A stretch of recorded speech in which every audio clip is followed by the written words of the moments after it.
Never wait to a perfect moment. Just take a moment and make it perfect. That the future for think tanks, relevance and longevity is collaboration with each other. This session is one such example. Countries must seek new partners and seek a balance in collaboration, developed and developing countries together.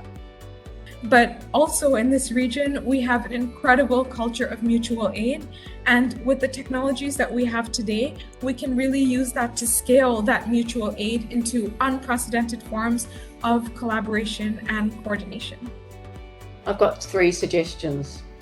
The first is to amplify advocacy for the value of the arts, for their importance in our evolving identities and traditions, and for well-being, so that artists and the cultural sector at large are not permanently damaged or unable to survive through neglect.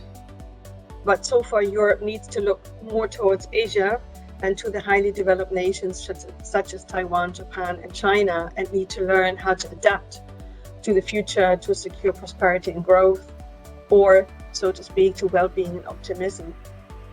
But with the pandemic itself, it sort of gave the Chinese the view that not only their competition with vis-a-vis United States will continue, but they have a newfound confidence about the way that their system, their political governance philosophy will be able to better manage than the democracy itself.